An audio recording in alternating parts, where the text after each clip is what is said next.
विश्व 24 न्यूज हर पल आपके साथ। सगळ्या माझी तिन्ही आमदार नेत्यांचं की माझ्या जन्म दिवसाच्या निमित्ताने किंवा उद्या दादांच्या वाढदिवसाच्या निमित्ताने तुम्ही आज यथोचितरित्या स्वागत करत आम्हाला अंतःकरणापासूनच्या शुभेच्छा देता। सोलापूरचं ग्रामदैवत असलेल्यांच्या चरणी मी प्रार्थना करतो उदंड आयुष्य मिळावं, पण जे आयुष्य आम्हाला मिळेल ते सोलापूरकरांच्या आणि महाराष्ट्राच्या चरणी सेवेच्या भावनेने समर्पित करण्याचं भान आम्हाला सतत राहावं ही त्या ठिकाणी प्रार्थना या कार्यक्रमाच्या निमित्ताने मी करतो। आज मी आलो तर आढावा घ्यायला अनेक जिल्ह्यांच्या मध्ये गेलो तर कमिट्या नाही, विविध सेलच्या नियुक्त्या नाही। आता तुम्ही जो अहवाल दिला तो इतका आहे, तो वाचायला गेलं तर दिवसाच्या 24 तास पूर्ण इतका अहवाल महिलांनी दिलाय, तुम्ही दिलाय, निरीक्षकांनी दिलाय। याचा अर्थ संघटनेचं काम करण्याचा तुम्ही प्रयत्न करता। मधल्या कालावधीमध्ये तुमच्या प्रयत्नातून चंदन शेवे साहेबांचा प्रवेश झाला, त्यावेळेला दादानंद जाता आलं, त्यांना थोडस राग आला, पण मी आलो। आपलं नातं त्या वेळेपासून जुळलं आहे, किसन तर आहेच पहिल्यापासूनच। एकदा ही माणसं विचारांनी जोडली गेलीच्या नंतर अजिबात काढता नसते कारण राजन मालकाच्या सोबत आम्ही दीर्घकाळ विधिमंडळामध्ये काम करत आलो। संजय मामा जिल्हा परिषद अध्यक्ष झाले, त्याच्यानंतर ते विधिमंडळामध्ये आले। यशवंत माने तर गेले 5 वर्ष असं करत अख्ख्या मतदारसंघामध्ये हजारो कोटी रुपयाचा निधी आणण्यामध्ये निश्चितपणे यशस्वी झाले। पण आज बदलत्या परिस्थितीमध्ये सुद्धा तुमचा सन्मान, तुम्ही सत्तेवरती असा नसा, सुनील तटकरेकडे आणि जितेंद्रकडे जो मान तुमचा पूर्वी होता तो आजही कायम आहे, हे मला आज या कार्यक्रमाच्या निमित्ताने सांगायचं। तुम्ही काय खंत व्यक्त केली, त्याची योग्य ती नोंद मी घेतली। अलीकडच्या कालावधीमध्ये जे पदाधिकारी नेमले गेले असतील त्याचंही मी मूल्यमापन करेन, लगेच काय वेगळं करत असताना पण मूल्यमापन करेन। पण एक बाब नक्की आहे, राष्ट्रवादी काँग्रेस पक्ष आणि संघटन उभा करत असताना अलीकडच्या कालावधीमध्ये विधानसभेच्या निवडणुकीमध्ये प्रचंड यश मिळाल्यानंतर राज्याच्या कानाकोपऱ्यातून पक्षाकडे खूप मोठ्या प्रमाणावरती सहभागी होण्याच्या अर्थीमध्ये एकतरची रीत लागली। विविध पक्षामध्ये काम करणारे माजी आमदार असतील, माजी खासदार असतील, महापौर असतील, नगराध्यक्ष असतील, जिल्हा परिषद अध्यक्ष असतील, पंचायत समितीचे सभापती असतील, ज्या अल्पसंख्याक समाजाच्या मनामध्ये एकंदरीत आमच्याबद्दलच्या एक वेगळ्या भावना निर्माण झाला होता, त्या संबंध अल्पसंख्याक समाजात महाराष्ट्राच्या कानाकोपऱ्यामध्ये अजितदादांच्या नेतृत्वाखाली राष्ट्रवादी काँग्रेस पक्षामध्ये सहभागी होत आहे।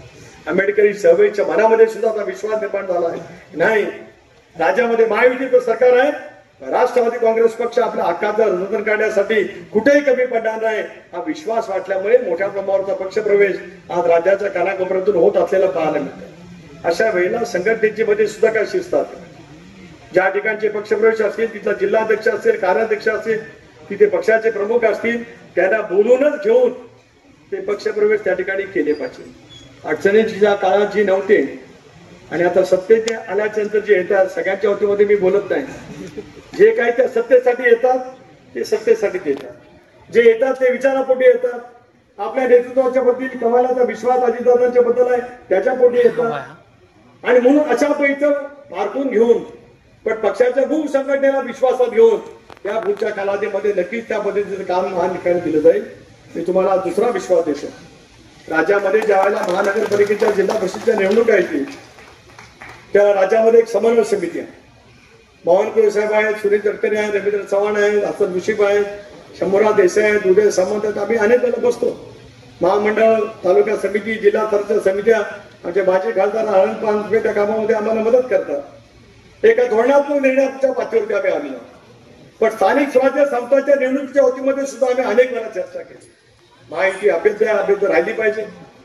महाराष्ट्राच्या निर्मितीपासून कुठल्या एका पक्षाला, युतीला किंवा आघाडीला जेवढं बहुमत मिळाले नाही त्याचे 238 संख्याबळ आज महायुतीच्या पाठीमागे राज्यातल्या 12 कोटी जनतेने अति विश्वासाने त्या ठिकाणी दिली। महायुती अभेद्य राहिलीच पाहिजे, पण स्थानिक स्वराज्य संस्थांच्या निवडणुकीमध्ये प्रत्येक जिल्ह्यामध्ये, प्रत्येक महानगरपालिका क्षेत्रामध्ये, प्रत्येक जिल्हा परिषदेमध्ये, एखाद्या जिल्ह्यातल्या विधानसभा मतदारसंघामध्ये सुद्धा वेगवेगळी राजकीय समीकरण आहे। निर्धार नवपर्वाचा हे ब्रीदवाक्य घेऊन राज्याच्या कानाकोपऱ्यामध्ये आम्ही सगळेजण फिरत असताना संघटनेची माहिती मी घेतो, महिलांची माहिती घेत असतात, युवकांची घेतली जाते, ओबीसीची, अल्पसंख्याक सेलची, सामाजिक न्याय सेलची एका बाजूला आम्ही घेत असतो। त्याच वेळेला आम्ही कानोस घेण्याचा प्रयत्न करतो की आगामी येणाऱ्या निवडणुका काय पद्धतीने आपण लढवाव्या, म्हणून आपण जे काय सांगाल ते आम्ही मान्य करूच, याच्या संकट काय करणार। मी राष्ट्रीय अध्यक्षांना सुद्धा प्रफुल्लबाईंना, भुजबळ साहेबांना या सगळ्या दौऱ्याचा एक तपशीलच माझ्या समवेत असलेल्या सगळ्या पदाधिकाऱ्यांच्या समवेत त्या ठिकाणी सांगणार आहे. आणि या सगळ्या नेत्यांना सुद्धा माहिती असलं पाहिजे की राज्याच्या कानाकोपऱ्यामध्ये पक्षासाठी झटणाऱ्या निष्ठेने राहणाऱ्या कार्यकर्त्यांच्या मनामध्ये नेमक्या भावना काय. आणि ज्या वेळेला महायुतीची बैठक होईल त्यावेळेला सुद्धा स्पष्टपणाची भूमिका मी मांडेन, भारतीय जनता पक्षाचे नेतेही मांडतील, शिवसेनेचे सुद्धा मांडतील. अंतिम निर्णय देवेंद्रजी, दादा, एकनाथराव त्या ठिकाणी घेतील.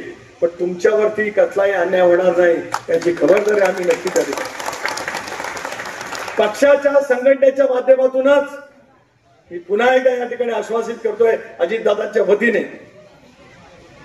संघटनेला विश्वासात घेऊनच उमेदवारी दिली जाईल. कोणाची ढवळाढवळ सहन करणार नाही हे सुद्धा तुम्हाला या कार्यक्रमाच्या निमित्ताने ठिकाणी सांगतो. पण आपल्याला त्या निमित्ताने मी सांगू इच्छितो आहे व्यासपीठावरती बसलेले तुम्ही सगळेजण एका दिशेने काम करण्याची मानसिकता दाखवल्याच्या नंतर या सोलापूर सारख्या शहरामध्ये एक पगाबीचं स्थान राष्ट्रवादी काँग्रेस पक्ष या संबंध महायुतीच्या या महानगरपालिकेच्या निवडणुकीच्या माध्यमातून मिळवेल एवढा विश्वास आजच्या या कार्यक्रमाच्या निमित्ताने या ठिकाणी व्यक्त करतो. मला मुंबईला पोहोचून रात्री दिल्लीत जायचं आहे आणि लोकसभेचं अधिवेशन आजपासून सुरू झालंय. पण आपला नियोजित दौरा अगोदर ठरला होता तो ऐत्यावेळेला रद्द केला तर मी रद्द केला म्हणजे कुणीतरी अमकं झालं तमकं झालं असं सांगायला कोणाला संधी राहू नये म्हणूनच एक दिवस संसदेचे अधिवेशन घालून केवळ तुमच्या प्रेमानवे पोटी पण तुम्ही जे संघटनेमध्ये काम करतात त्याच्यासाठी मी आणि माझे सर्व सहकारी या ठिकाणी आलो. पुन्हा एकदा येईन त्यावेळेला अधिक वेळ करून येईन. खूप कार्यक्रम सुद्धा तुम्हाला वेगवेगळ्या ठिकाणी घ्यायचे होते पण दुर्दैवाने त्या कार्यक्रमाला मी उपस्थित राहू शकत नसलं तरी तुमचे मी अंतःकरणापासून आभार मानतो. आपल्या सर्वांना धन्यवाद देतो आणि सांगतो जय हिंद, जय महाराष्ट्र. राज्यातील महत्त्वाच्या आणि आपल्या भागातील ताज्या बातम्या पाहण्यासाठी आजच आमच्या विश्व 24 न्यूज चॅनलला यूट्यूबवर सबस्क्राईब करा आणि बेल आयकॉन प्रेस करा.